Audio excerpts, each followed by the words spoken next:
Bonsoir, Dieppe en fête ce week-end pour célébrer les 60 ans d'Alpine sur le front de mer. Plus de 750 modèles sont ici exposés. Alors nous allons vous retracer les grandes heures de la firme dieppoise à travers le témoignage de passionnés ou de pilotes. C'est sport, c'est parti.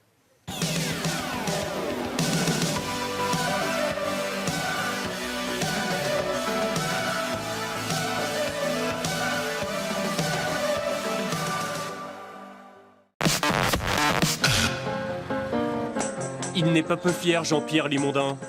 Une fois encore, sa berlinette a produit son petit effet. La couleur peut-être, pas de bleu ici, mais un vert, normand. Non, ça ne s'invente pas.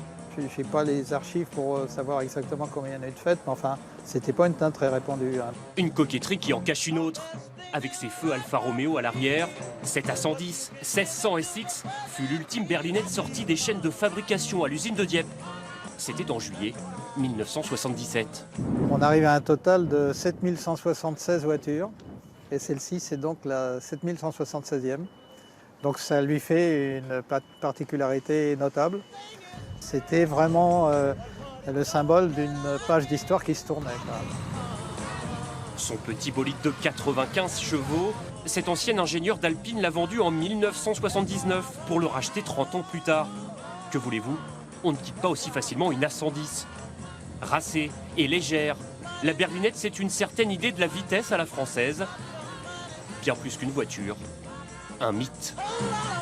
La ligne de l'auto qui continue de plaire et d'interpeller tous ceux qui la voient, elle est née il y a quand même plus de 50 ans, mais on ne sait pas dire quel âge elle a. Et les parents sont tout contents d'expliquer aux gamins de 8 ou 10 ans, ben voilà, ça c'est une Alpine, la voiture elle était championne du monde, c'est fabriqué à Dieppe, enfin le disque se met en route automatiquement. Produite à partir de 1963, la berlinette c'est le bébé de Jean Rédélé, le fondateur d'Alpine. En 15 ans, la 110 est devenue la figure de proue de la marque, notamment en rallye.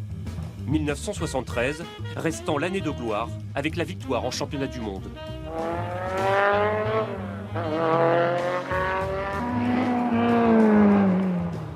Entré chez Alpine au début de l'ère berlinette, Jean-Pierre a vécu de l'intérieur la saga de cette voiture inimitable et continue à sa manière d'entretenir la légende.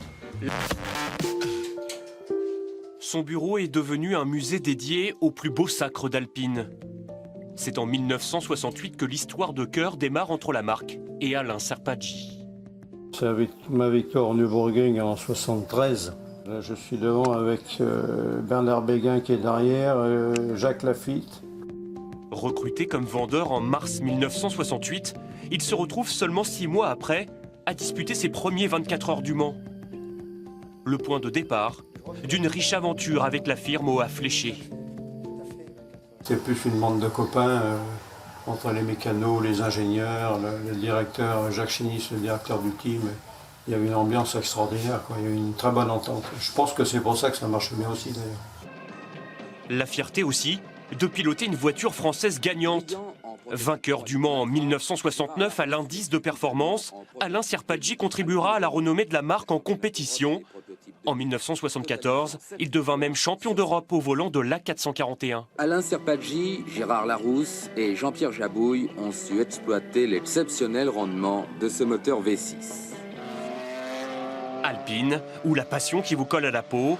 1986, Alain Serpaggi concourt pour le championnat de France de production. Sur sa GTA V6, il affronte alors les meilleurs pilotes de l'époque. Une voiture qu'il va retrouver presque 30 ans après, désormais bichonnée par un collectionneur. Tel que je l'ai laissé en fait. Je ne me rappelais plus qu'il y avait un frein à main hydraulique. C'est une roue de freinage aérodynamique, une voiture fine qui était rapide. Elle manquait un peu de puissance et de couple, mais sinon, elle avait un châssis fantastique. Décidément, Alpine est une histoire sans fin.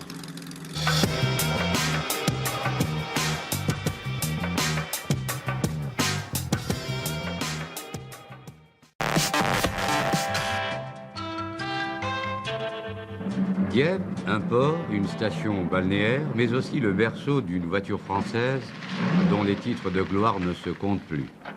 Le père de cette voiture, Jean Rédélé, Monsieur Alpine. C'est en 1955 que l'histoire commence, quand Jean Rédélé est alors le plus jeune concessionnaire Renault de France. Visionnaire, il va faire d'Alpine l'une des grandes marques françaises du sport automobile d'après-guerre. Un homme de défi qui a toujours su s'entourer de collaborateurs perfectionnistes et de pilotes surdoués, à l'image de Jean-Pierre Josso, qui remporta les 24 heures du Mans en 1978. C'était une belle voiture. Et il paraît que je suis monté à 368 avec ça. Il était passionné, lui aussi, ayant couru déjà. Et puis il a dit, mais pourquoi je ne me ferais pas plaisir à essayer de construire et faire en sorte que le plaisir que j'ai eu soit distribué à plein d'autres gens. Il ne se passe pas un jour sans qu'on lui parle de son père. Jean-Charles Rédélé est l'héritier et le garant de l'esprit alpine. T'as vu monsieur Rédélé? C'est une marque qui a un lien très fort avec le passé, très proche des gens. C'était pas une marque ostentatoire, c'était une marque vraiment proche des gens. Je pense que le rallye a fait connaître et a fait aimer aux particuliers, à la personne, l'automobile. C'était vraiment une marque humaine. Alpine, ce sont 60 années d'une histoire riche en émotions et tellement mouvementée. Juste après le titre de champion du monde des rallyes en 1973, la régie Renault reprend complètement les commandes d'Alpine. Quelques succès ici et là, avant la descente aux enfers. Lafitte ravitaille le premier au 18e tour en un temps. En 1995, la sortie de l'A610 signe la disparition de la marque au à fléché. Plus aucun véhicule ne portera le nom. Renault a réalisé qu'après avoir fermé Alpine, a réalisé qu'ils avaient fait une erreur et qu'aujourd'hui ils font marche arrière et que Alpine était pour Renault un écrin formidable. Donc l'avenir est à eux et j'espère qu'ils vont faire aussi bien que papa a pu faire avec son équipe. Après 20 années d'arrêt, Alpine est donc en train de renaître, via la compétition d'endurance d'abord. Depuis 2013, l'écurie Signatec engage chaque année une Alpine dans la catégorie des prototypes 2 au Mans. Mais le meilleur est à venir, avec la future berlinette, dont la commercialisation est prévue pour 2017. Et dont célébration, le concept car exposé ce week-end à Dieppe préfigure les grandes lignes. Ou quand Alpine est à la croisée des chemins, entre avenir prometteur et passé glorieux. Voilà, c'est sport, c'est fini pour aujourd'hui. À la semaine prochaine.